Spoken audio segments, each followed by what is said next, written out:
Pada tanggal 21 April 1879 di Jepara, di tanah Jawa yang masih terikat oleh adat dan batasan, lahirlah seorang bayi perempuan yang kelak mengubah cara pandang dunia terhadap kaumnya.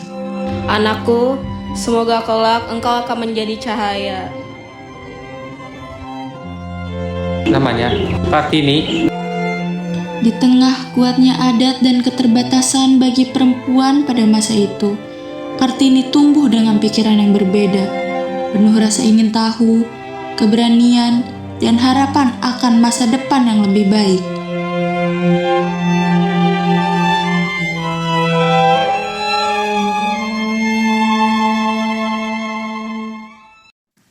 Di usia yang masih begitu muda, Kartini mulai mempertanyakan dunia di sekelilingnya.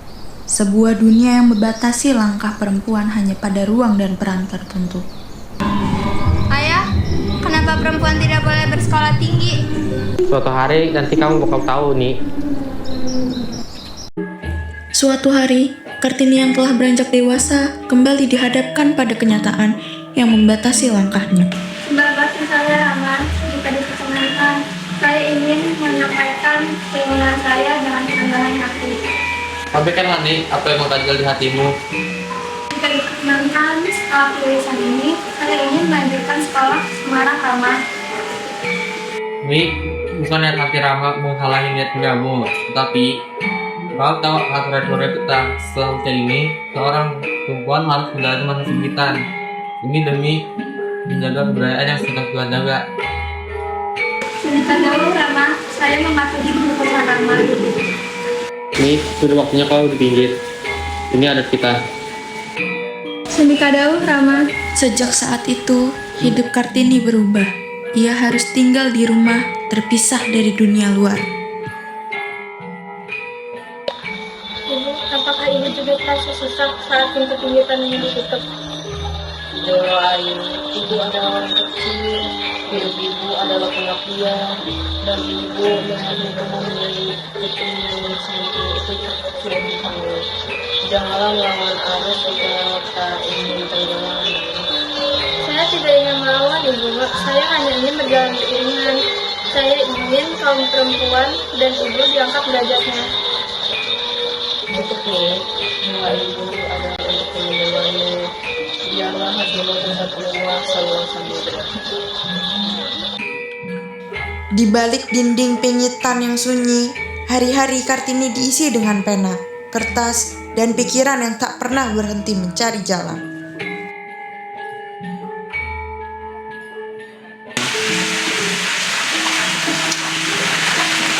Bagainya, sudah 3 jam kamu tidak mengangkat kepalamu dari atas kertas itu. Sekarang, apa yang sedang kamu tulis? Apa kira-kira untuk jadi belanja lagi? Aku menulis tentang kita, Bina, tentang kamu tulis, tentang betapa luasnya dunia di dalam isi kertas. Apa kamu tidak bosan hanya menghitung lagi sekarang setiap harinya? Tentu saja aku bosan, Bayu. Tapi aku tidak terpintar dirimu dalam merangkai kertas.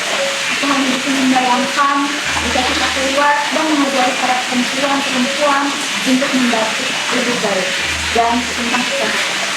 Tapi kita hanyalah barang yang dijual dan menunggu pembelinya. Kata-katamu tajam sekali, tapi itu ingat, kita ambil perluasan yang bisa saja diapalkan di pasar itu. Perhiasan itu akan tetap berdebu jika tidak diasah. Ini aku bawa pengasah untuk kedua otak kalian. Apakah kita akan seperti ini terus kembali ini? Tidak benar, itu harus cari cara. Meskipun apakah ada buku terbaru tentang berkoran milik? Ada, dan beberapa buku tentang buku sosiologi. Tapi ingat, ini rahasia. Rama dalam suasana hati yang tidak baik belakangan ini. Setelah perbincangan itu, Kardinah, adik dari Kartini, mengajak untuk berbicara langsung tentang isi hati mereka ke hadapan sang ayah. Ada apa ini? Mengapa kalian ada persamaan? Sebenarnya jika bersatu, pasti ada sesuatu permintaan yang sulit dilaksanakan.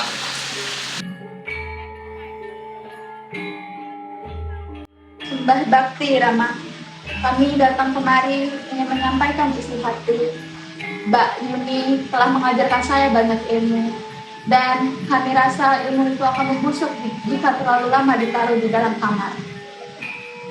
Kami tidak akan lagi meminta izin untuk melanjutkan sekolah ke Semarang dan Juanda, Rama. Tapi izinkan kami untuk membuka sekolah kecil di halaman belakang. Hanya untuk perempuan abdi dalam dan warga sekitar. Rina, kau masih terlalu muda. Jangan ikutkan pemikiran kakakmu yang terlalu jauh itu. Dan kau Kartini, apakah belum cukup bebas dengan buku-buku yang kuberikan itu? Rama, yang mereka berdua minta bukanlah penghinaan terhadap adat. Tapi bagaimana jika gadis-gadis di Jepara ini pintar? Nama Rama akan harum hingga ke Batavia. Mereka akan berbicara bahwa Rama sebagai adipati tidak hanya memimpin sebuah wilayah, tapi memimpin kemajuan pikiran. Masyarakat akan mencibirku karena aku tidak bisa mendidik kedua putriku. Mereka akan mengatakan bahwa kalian kebablasan karena bergaul dengan pemikiran barat. Tapi Rama, bukankah agama mewajibkan kita untuk mencari ilmu? Tapi kenapa hanya kami para perempuan yang jalannya ditutup oleh tembok jati?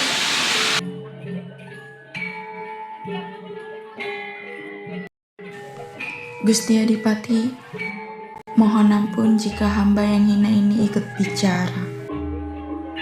Siap, jawab.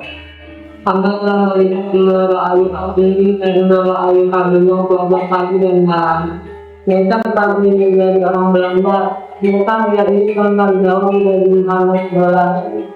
Kita dulu karena memberikan kesempatan kesulusan, tentu saja Anda bisa melayani di sini guys.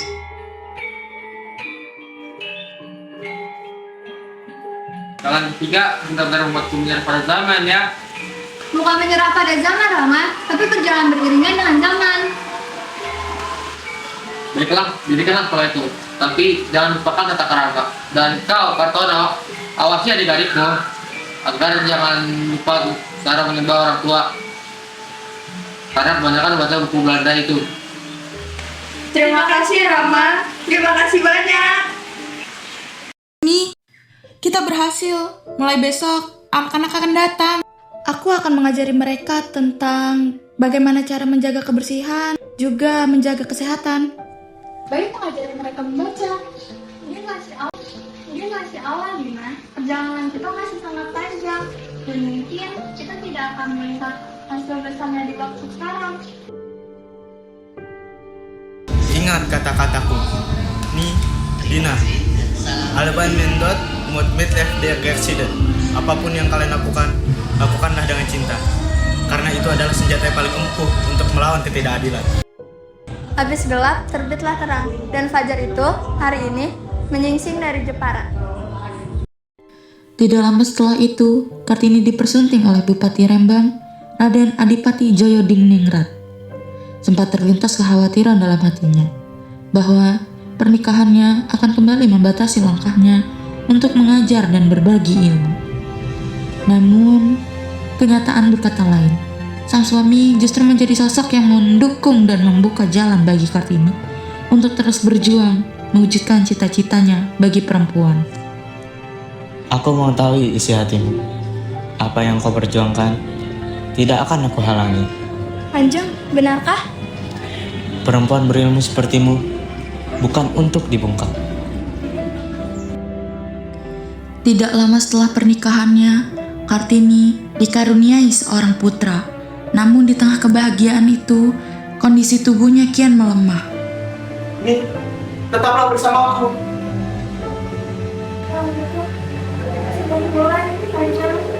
Takdir berkata lain. Di tengah kebahagiaan yang baru saja hadir, Kartini harus berpulang, meninggalkan dunia yang belum sepenuhnya ia ubah. Namun, perjuangannya tidak pernah sia-sia. Berkat keberanian dan pemikirannya, perempuan-perempuan di Indonesia mulai mengenal pendidikan, belajar membaca dan menulis, serta berani bermimpi untuk masa depan yang lebih baik. Jalan yang dahulu tertutup perlahan terbuka, memberi kesempatan bagi perempuan untuk berkembang dan berkarya. Selamat jalan Ibu Kartini. Terima kasih atas setiap pemikiran, perjuangan, dan harapan yang telah engkau tanamkan. yang kini tumbuh dan hidup dalam setiap langkah perempuan Indonesia.